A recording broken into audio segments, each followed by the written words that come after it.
So in the last class, we discussed linear momentum. I guess I did share the recordings as well about the regarding the linear momentum. We recalled what linear momentum is. एक छोटा सा उसका recap लेकर के and फिर हम आगे बढ़ते हैं. ठीक है, हमने linear momentum discuss किया था कि the second law, that the resultant force acting on any object, sorry, the resultant force acting on any object is actually equal to rate of change of its momentum. Now, this is basically linear momentum. ठीक है, या फिर mv, it's linear momentum. अच्छा, why it is referred as linear momentum? We have two sort of momentums, two categories, two types of momentum. Actually, we have two types of motion. One of the motion is the linear motion, जिसे हम translatory motion के नाम से जानते हैं, in which an object travels from one point to another, in which an object possesses a linear directional velocity, an acceleration और resultant force, जो कि हम O levels में and अभी भी पूरा kinematics में जो सारा कुछ पढ़ा, that is basically linear momentum. The other one is angular motion, and उसका एक angular momentum होता है. ठीक है, तो linear momentum का opposite, it's not non-linear momentum, because usually we study like linear motion and non-linear motion, linear graphs and non-linear graphs. So linear momentum का other part is not non-linear momentum, it's angular momentum. What's angular momentum? It's not part of our syllabus, but still I'm just telling you guys. What's angular momentum? If anything is spinning either clockwise or anti-clockwise, there would be an angular momentum due to its angular motion, which would be directed perpendicular to the motion. For example, if this blue path represents the direction of the spin, so this red line L is the symbol which by which we represents the angular momentum. So this is how the angular momentum works. Okay, and if the direction of the spin is reversed, so like this, okay, so the direction of the angular momentum would also be reversed. Now we have so many examples of this angular momentum. One simple example is, have you ever played with that? There was a thing, Beyblade. Do you remember that? I guess you guys must be very small. Yes. So that's good. So what you did was, उसके अंदर एक holder होता था, and then you have a string and you pull that string, तो वो spin करता था.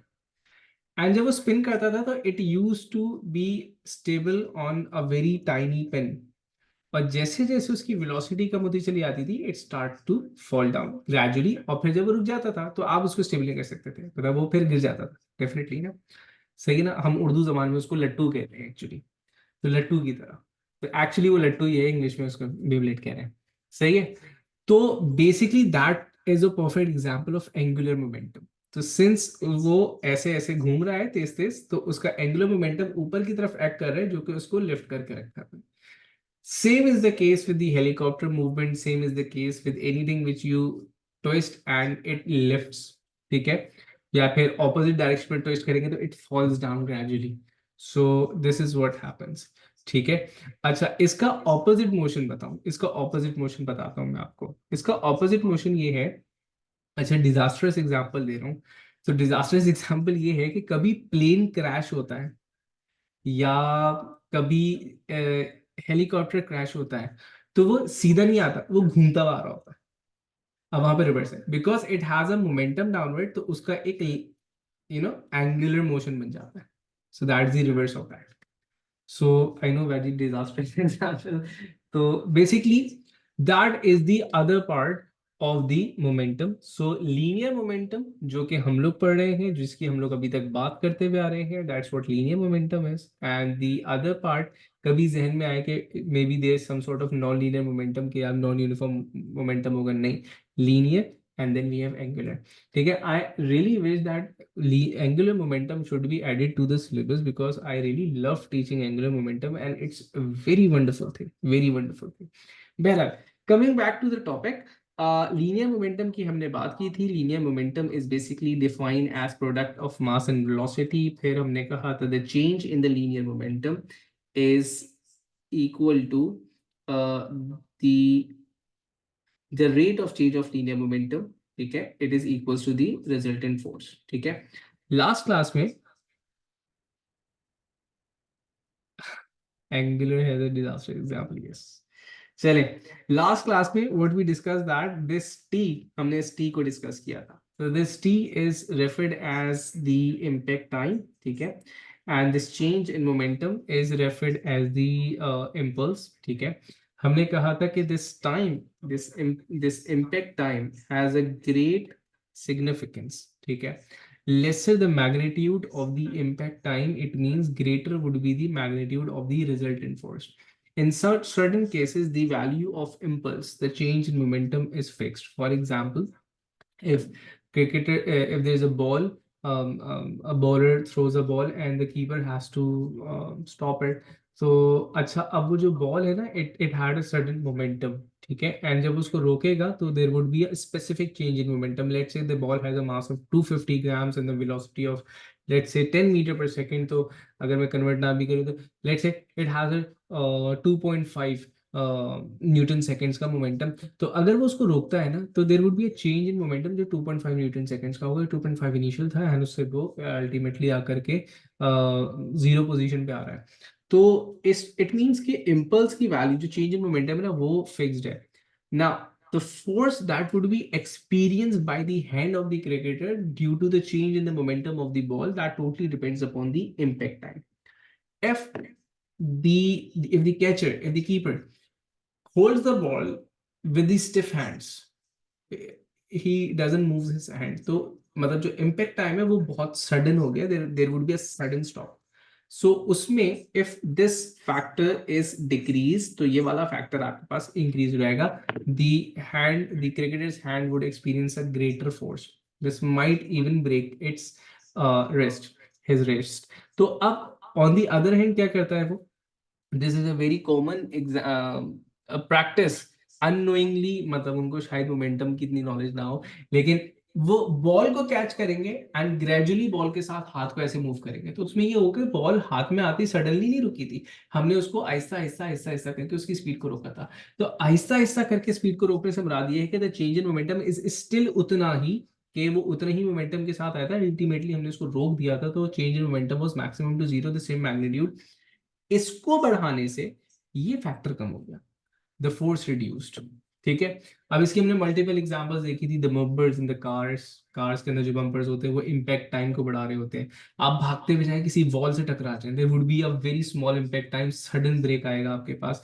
लेकिन अगर आप भाग के जाएं और किसी सॉफ्ट कुशन वाली जगह पे जाकर के हिट करें तो आपकी नहीं लगेगी.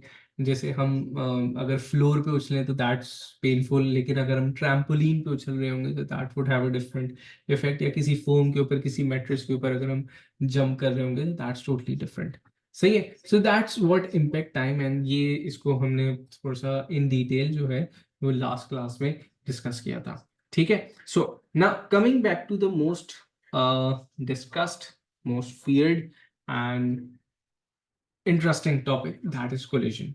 ठीक है, the moment we started with momentum, I defined momentum as product of mass and velocity, and as an explanation we said that momentum is basically a quantity of motion present in any moving object which it exchanges during a collision.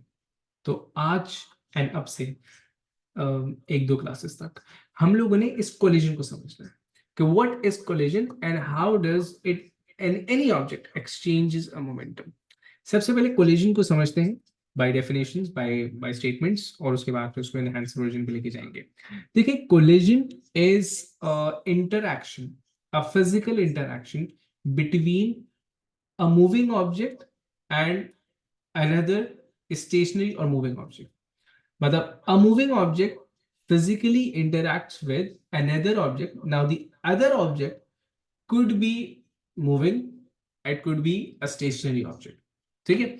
The perfect example of understanding collision is snooker or carom. I hope you guys might have certain knowledge about snooker और carrom. खेला होगा, खेला नहीं होगा तो देखा तो लाजमी होगा. ठीक है, इतनी तो हमें नॉलेज है. राइट नाउ व्हाट हैपेंस, बहुत सारी एग्जांपल्स हैं, ठीक है ना, और हम किसी भी एक को लेकर के बात करेंगे. सही है. मैंने भी बस देखा हुआ है स्नूकर ना. कैरम मैंने बहुत खेला है और मुझे बहुत पसंद भी है कैरम खेलना, और कभी कभी बहुत दिल भी चाहता है कैरम खेलने का. तो दो चीजें नहीं है कैरम खेलने के लिए मेरे पास. मेरे पास एक कैरम नहीं है, मतलब चले तीन चीजें हो गई. मेरे पास कैरम नहीं है विच कैन बी अरेंज्ड, उसमें इतना मसला नहीं है, अल्लाह का शुक्र है. हाँ, दो जो मजीद चीजें वो अरेंज नहीं पा रही. पहला, टाइम नहीं है. दूसरा किसके साथ खेलूं वो भी नहीं है, फ्रेंड्स भी नहीं है मेरे. सही है. तो that's a sad life for me. तो ऐसा भी कोई नहीं है कि जिसके साथ कैरम खेला जाए. और एक जो मेरे बड़े अच्छे दोस्त हैं, वो आई डोंट थिंक उनको कैरम में कोई मजा आएगा. हाँ, आई डू, मतलब play with the students sometimes in my college. We have that we say it डब्बू in normal language, type of carrom. तो अक्सर कभी स्टूडेंट्स के साथ टाइम वाइम मिला तो नहीं. Never with Yusuf, not this year. इस साल तो टाइम ही नहीं मिला. इस साल it was a very tough year as in classes वाला schedule. Previous years I used to have some gap time in my college. तो मैं अक्सर बच्चों के कैफेटेरिया में जाता था और वहां पे जाके कैरम शैरम खेलता था. मुझे बड़ा मजा आता था. खैर, चले. सो अब what sort of examples and what sort of situations हमें देखने को मिलती हैं. देखिए, अंडरस्टैंड डिफरेंट सिचुएशन एंड फिर उसको जनरलाइज करेंगे. देयर आर टू डिस्क और टू बॉल्स. स्नूकर की एग्जांपल ले लेते हैं. There are two balls. अच्छा, अब कोलिजन किस किस तरह के हो सकते हैं. पहले सिचुएशंस हैं. There is a situation of before collision and there is a situation of after collision. ठीक है ना. टकराएंगे, टकराने से पहले उनकी मोशन क्या था एंड टकराने के बाद उनका मोशन क्या था. हमें दोनों मोशन को एनालाइज करना होगा इस वक्त. ठीक है ना. एंड उससे फिर हम लोग चीजें आगे बढ़ाएंगे. तो पहले टकराने से पहले वाले मोशंस को डिस्कस करते हैं. किस किस किस्म के मोशंस हो सकते हैं.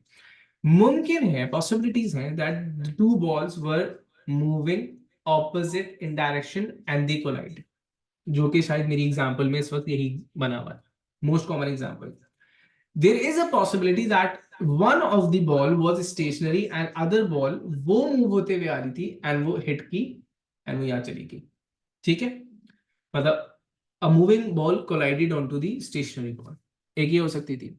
दूसरा ये हो सकता था, मतलब तीसरा ये हो सकता है कि both the balls are moving in the same direction but the ball at the behind it's moving with a greater velocity. तो ये आकर के इसको हिट कर जाती है या फिर ये इसको आकर के हिट कर जाती है. So these are the possibilities. What are the possibilities after the collision? After the collision is there is a possibility that after the collision, let's say if they were traveling in opposite direction before the collision, they collided, and after the collision they now travel in exactly opposite direction as shown in the diagram. The most common example of the collision. One could be that if one was stationary और ये वाला चलता हुआ आ रहा था तो ये collide किए, collide करने के बाद this one becomes stationary और ये move करना शुरू कर दिया. या हो सकता है कि दोनों मूव कर रहे हैं, या हो भी सकता है कि दोनों अब कंबाइन होकर के मूव कर रहे हैं. That's also an example.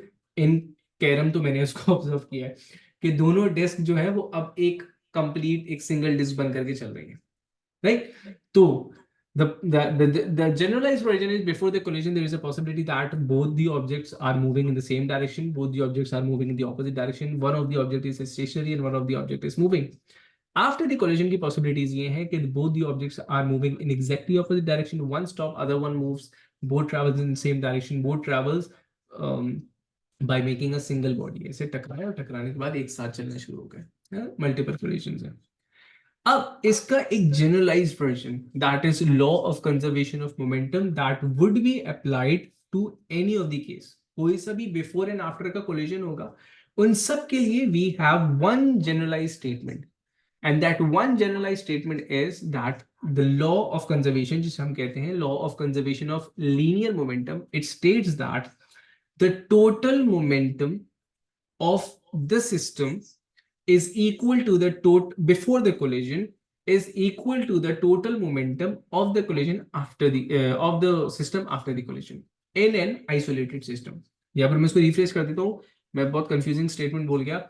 In an isolated system, the sum of momentum before the collision would be equal to the sum of momentum after the collision. ठीक है ना. पहले आइसोलेटेड सिस्टम को बाद में डिस्कस करेंगे, पहले ये सम को समझ लेते हैं. Some says that this is the situation before the collision. हमने कहा था कि हम किसी भी एक जनरल स्टेटमेंट को, जनरल केस को लेकर के चलेंगे, एंड वो केस हम हर सिचुएशन में अप्लाई कर सकते हैं. For example, this is the system before the collision. So this ball of mass m1, let's say this ball of mass m2, this moved with a velocity u1 initially, and this one moved with velocity u2.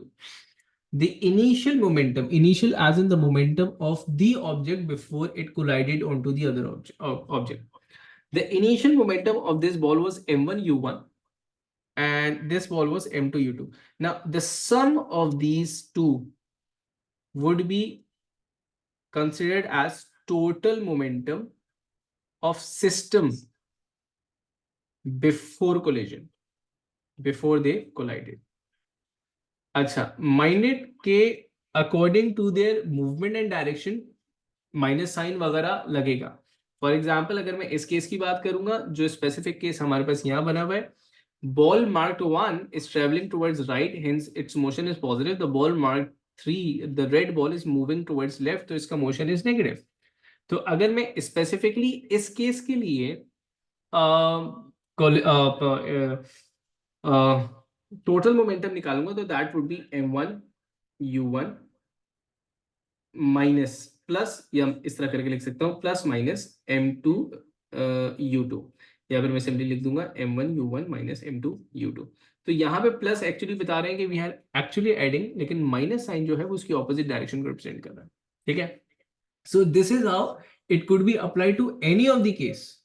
तो जो भी irrespective उनके motion की जो भी इनकी direction होगी, according to that हम लोग डायरेक्शन लिख देंगे. For example, if both were travelling in this direction, तो टोटल के लिए दोनों को हम ऐड कर देंगे. There won't be a negative sign. अगर दोनों इधर ट्रैवल कर रहे होंगे तो दोनों में माइनस साइन आ जाएगा. So this is how this situation could be applied to any situation. This rule could be applied to any situation. बस माइनस प्लस के साइन का ख्याल रखना है, because it's a vector quantity.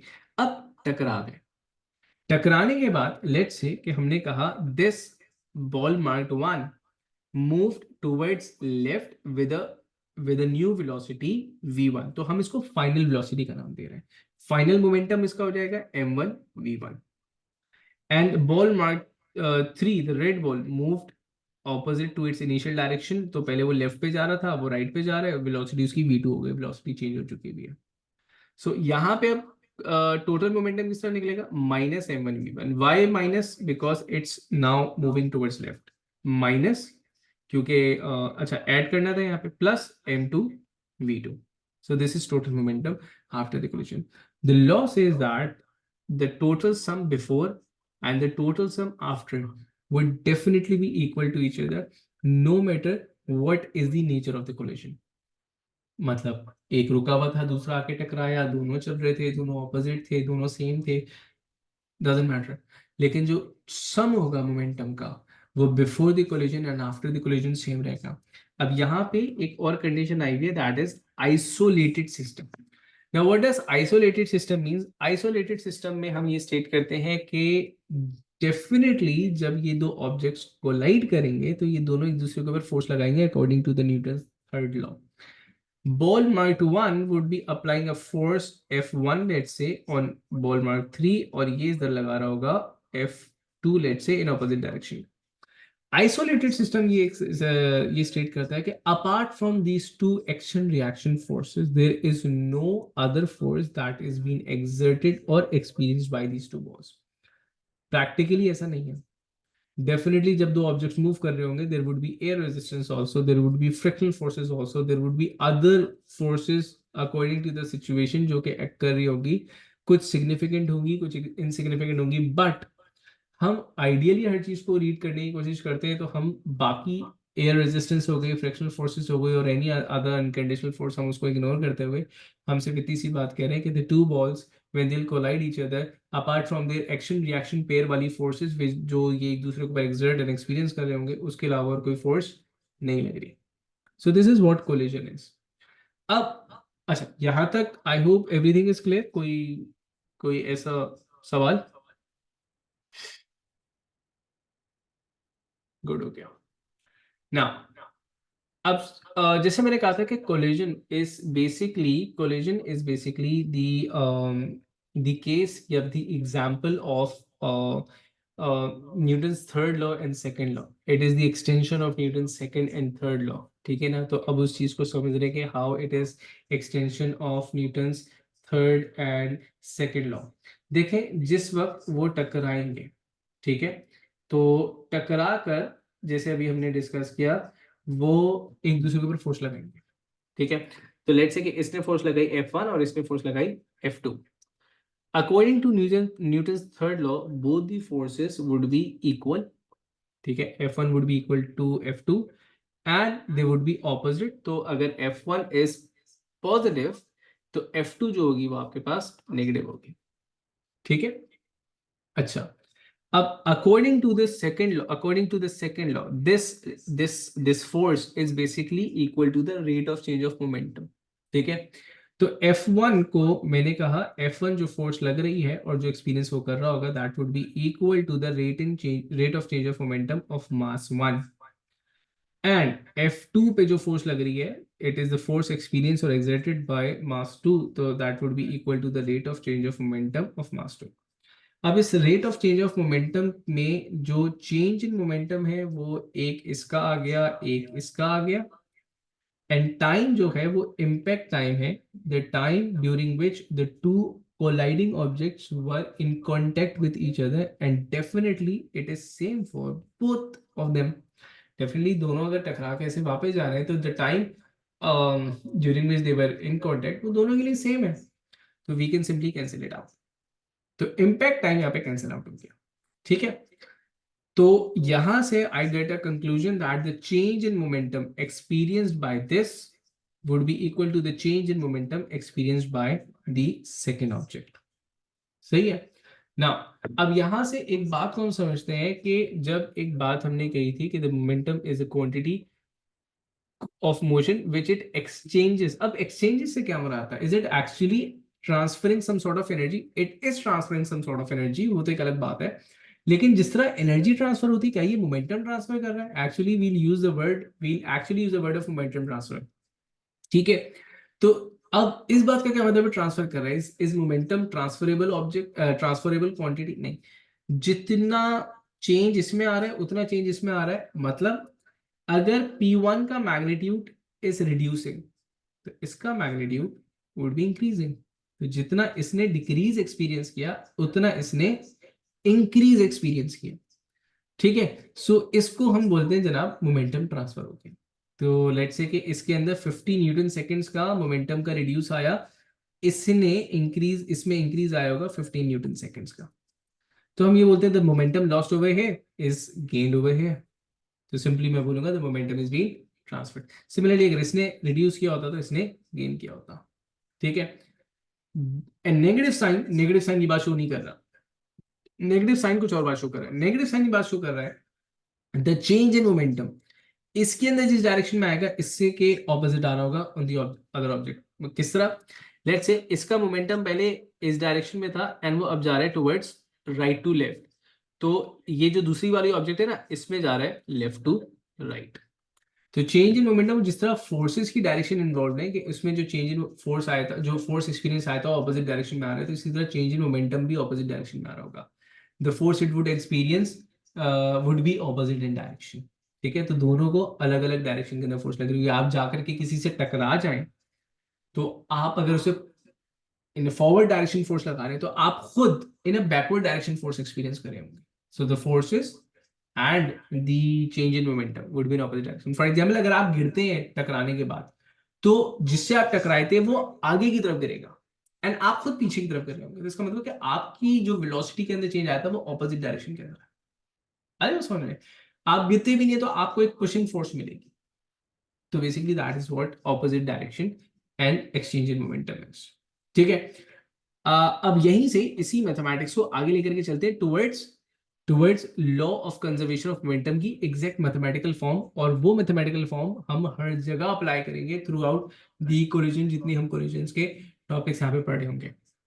देखिए हमने सेकेंड एंड थर्ड लॉ को use करते हुए ये स्टेटमेंट बनाई थी that change in momentum experienced by mass 1 would be equal to the change in momentum experienced by mass 2 but in opposite direction. ठीक है. अच्छा, अब यहाँ पे I would draw roughly, ठीक है, the collision thing so that मुझे बार बार file को ऊपर नीचे ना करना पड़े, लेस कंफ्यूजिंग हो. ठीक है, तो एक गंदी सी डायग्राम बनाऊंगा, देख बर्दाश्त कर लीजिएगा इसको. देखिए, before the collision this was m1 moving with a velocity towards right u1, and this was mass m2 moving with a velocity u2 in left direction. ठीक है. after the collision ये जो था आपके पास m1, it was moving with a velocity v1 towards left, and after the collision this was moving, m2 was moving with a velocity v2 in the right hand side, towards right hand side. ठीक है. अगर मैं इसके collision की बात करूं, अब along with the directions लिखूंगा तो माइनस प्लस साइन को आपने ऐसे समझना है. इसका momentum before the collision was m1 u1, इसका momentum before the collision was minus m2 u2, right. अच्छा, after the collision the momentum of mass 1 was now minus m1 v1. ठीक है. and after the collision the momentum of mass 2 was m2 v2. Plus sign direction की वजह से right hand side पे वो travel कर रहा है. ठीक है, थोड़ी सी चीजें कंफ्यूजिंग है इसलिए बहुत स्लो हो गया हूं मैं यहाँ पे. अब what does change in momentum means? Change in momentum means final minus initial. ठीक है. सो ये आपके पास P1 का इनिशियल है, ये आपके पास P2 का इनिशियल है. ठीक है. ये आपके पास P1 का फाइनल है, ये आपके पास P2 का फाइनल है. ऐसे ही ना. इनिशियल किसे कह रहे हैं? Before the collision. फाइनल किसे कह रहे हैं? After the collision. अच्छा, तो अगर मैं अब यहाँ पे बहुत सारे नेगेटिव साइंस आएंगे तो बिल्कुल एक एक स्टेप पे ध्यान दीजिएगा. देखिए, अगर मैं इसके अंदर चेंज इन मोमेंटम निकालता हूं तो this would B final momentum of 1 minus initial momentum of 1, क्योंकि इनिशियल मोमेंटम ऑफ 1. तो बेसिकली आप चेंज किस तरह निकालते हो? Final minus initial. So what is the value of final momentum? This is final momentum. So this is final momentum minus m1 v1. तो आपने लिखा minus m1 v1. Now this minus sign is from the equation.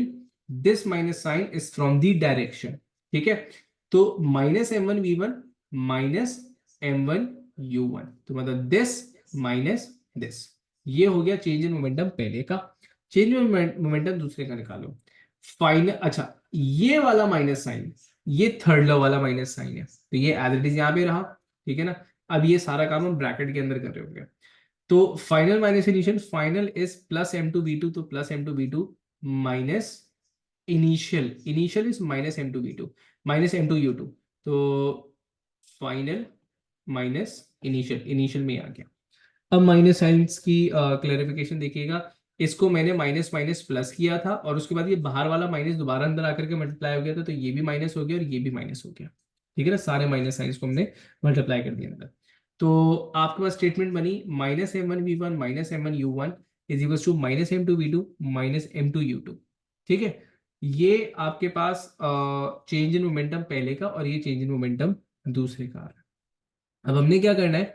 We have to separate initials and finals. एक left hand side हम initials की कर लेते हैं, right hand side हम फाइनल्स की कर लेते हैं. ठीक है. तो लेफ्ट हैंड साइड में हमारे पास क्या बचा? इनिशियल्स को अगर मैं इधर ले आता हूं तो लेट्स से कि इनिशियल मोमेंटम ये था, मैं यहाँ पे लेकर के आ गया, इसको यहीं रखा, एंड ये फाइनल मोमेंटम था, मैं इसको यहाँ ले गया. तो ऐसा करने में क्या हुआ? ये तो एज इट इज यहाँ पे था माइनस m1 v1, ये माइनस साइन इधर आके प्लस हो गया, minus m1 u1 plus m2 u2 would be equal to, ये यहाँ पे एज इट इज था, ये इधर आकर के प्लस हो गया, तो minus m1 v1 minus m2 v2. बहरहाल, in short, this is the total momentum of the collision before. This is the total momentum of the system before the collision, and this is the total momentum of the collision of the system after the collision. According to the law, the two must be equal to each other. So the law of conservation of momentum is actually being proven when we follow the third law and the second law and the mathematics according with the science. ठीक है? अब ये जो मैंने statement बनाई है, ये वाली जो स्टेटमेंट है, that total initial and total final दो बराबर होंगे, this is valid for every case. अब आपने एक बहुत ध्यान से बात सुनी है, ये जो नेगेटिव प्लस साइन आ रहे हैं, इसके साथ नेगेटिव है, इसके साथ प्लस है, ये प्लस है, ये नेगेटिव है, this could change according to the situation. भाई ये जो नेगेटिव साइंस के कन्वेंशंस में लगाए थे वो अकॉर्डिंग टू दिस मोशन थे। लेट्स से कि अगर आपके पास मोशन दोनों इधर जा रहे होते तो यहाँ पे दोनों ही नेगेटिव होते, टकराने के बाद भी दोनों इधर जा रहे हैं तो आफ्टर में भी दोनों नेगेटिव होते, तो यहाँ पे साइंस कुछ और होते हैं। तो मेन चीज मुझे ये समझनी है कि मुझे सम इनिशियल का एंड फाइनल का सेम करना है, and according to the motion मैंने जो है उनके साइंस एडजस्ट करने हैं। ठीक है, क्लियर है यहाँ तक बात? I know very confusing thing. तो यहाँ तक क्लियर है तो मुझे बताइए, उसके बाद फिर हम इसकी जनरल से पहले कुछ बहुत ही जनरल से क्वेश्चंस देखेंगे एंड देन फिर हम आगे बढ़ेंगे।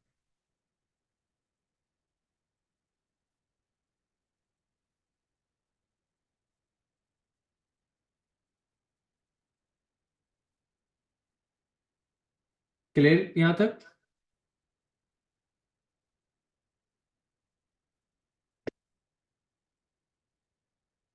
चलिए, अच्छा अब इसकी बहुत ही जनरल सी एग्जांपल समझते हैं एंड उसके बाद फिर हमें चीज़ें और मज़ीद आगे समझ में आएंगी।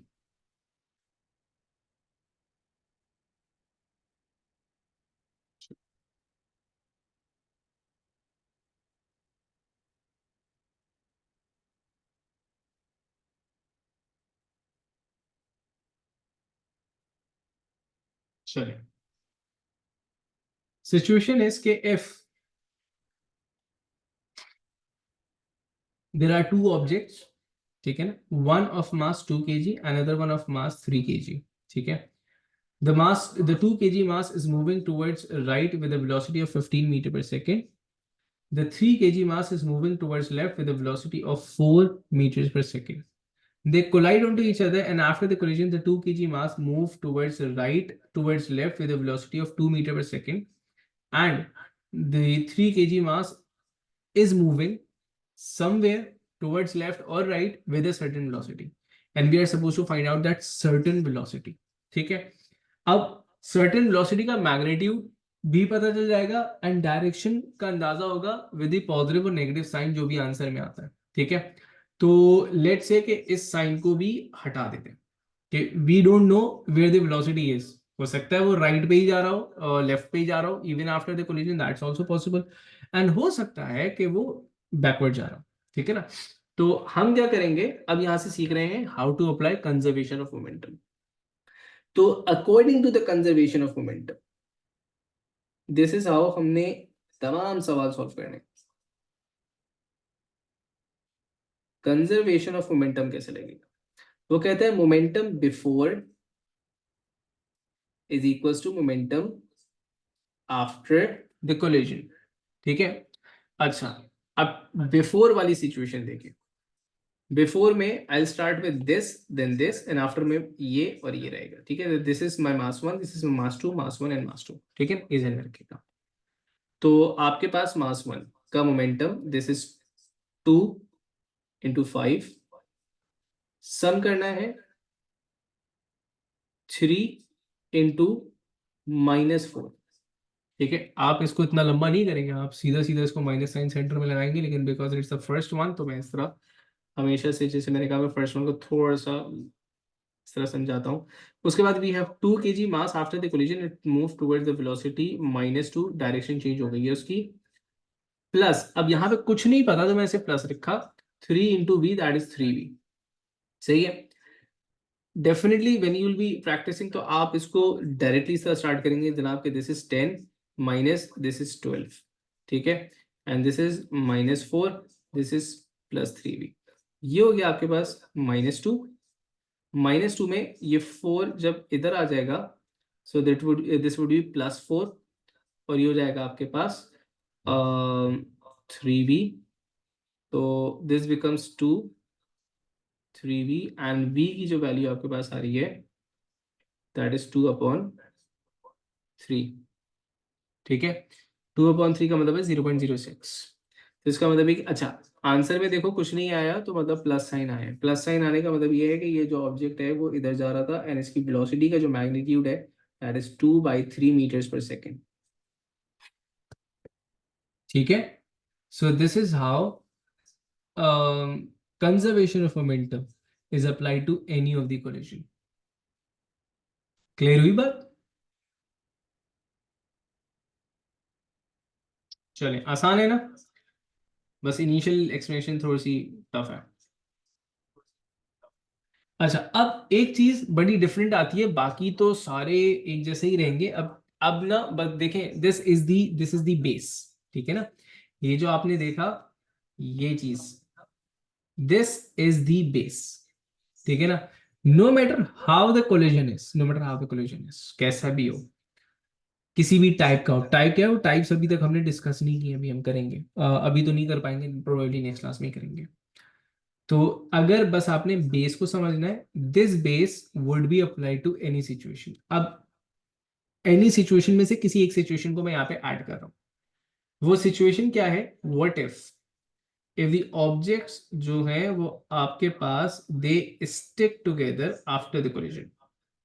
ठीक है, सिचुएशन देखें, सिचुएशन एज के आपके पास देर वॉज एन ऑब्जेक्ट। अब मैं थोड़ी सी स्लाइटली वेरिएशन लेकर के आया हूं। मैंने कहा देर was N mass of 2 kg and another mass of 4 kg। ठीक है, अच्छा, the 2 kg mass, it was moving with a velocity of 20 meter per second, but the 4 kg mass was stationary. ठीक है, after the collision they both stick together, मतलब ऐसे चलता आ रहा था, ये टकराया एंड टकराने के बाद now they are moving as a single body। ठीक है, now if they are moving with a single body तो इसका मतलब ये है कि their mass would be considered as a combined collected joint mass and इनकी जो वेलोसिटी होगी वो एक ही होगी। नो m2v2, नो, समझ रहे, no m1v1, no m2v2, because एक ही velocity, there is no v1 और v2, there is only v। ठीक है, अब यहां पे किस तरह लगेगा आपके पास conservation of momentum. So the conservation of momentum says के बेसिक्स में वहीं से लिखूंगा, जस्ट टू रिलेट के देखें हम लोग हर चीज इसी तरह सॉल्व करेंगे कि initial has to be equal to final. It's total, तो मैं यहाँ पे सम का एक साइन बना देता हूँ। यूजुअली हम सम का साइन इस तरह यहाँ पे नहीं बनाते, ऐसे ही आप लोग को समझाने के लिए बता दिया। अब देखिए, इनिशियल में क्या मजेदार केस है कि we have a 2 kg mass with velocity of 20 and दूसरा, क्योंकि ये मूव ही नहीं कर रहा, the 4 kg mass is not moving, तो इसका momentum would be 0। So whatever the momentum is of this 2 kg mass is the total momentum of the system. ठीक है, उसके बाद it would be equal to the final momentum। अब final momentum में since both the masses are combined, तो मैं इसका general form पहले लिख देता तो ज्यादा बेहतर होता। तो वो होता m1u1 प्लस m2u2। अब सिंस u2 इज 0 तो वो 0 हो जाएगा बाद में। अच्छा, सिंस वो आफ्टर द कोलिजन कंबाइन हो जाएंगे तो masses would be written as m1 plus m2, कि अब वो एक कलेक्टिव मास के तौर पे चल रहे हैं and they would share a same velocity, they will move with the same velocity, तो their momentum would be a collective momentum, their momentum would be a shared momentum, separate momentum नहीं होगा। ठीक है, तो m1 plus m2 into v, क्या किया हम लोगों ने, 2 into 4, sorry 2 plus 4 that is 6। after the collision the total mass of the system would be 6 and they'll move with a single velocity, so this is 40 divided by 6 जो कि आपके पास velocity के बराबर होगा and this would be 0.67 metre पर second. Again answer is कुछ भी नहीं है यहाँ पे, तो इट्स पॉजिटिव, तो इसका मतलब है कि the direction it's towards right, और ऑब्वियस भी था। चले जी, क्लियर हुई यहाँ तक बात?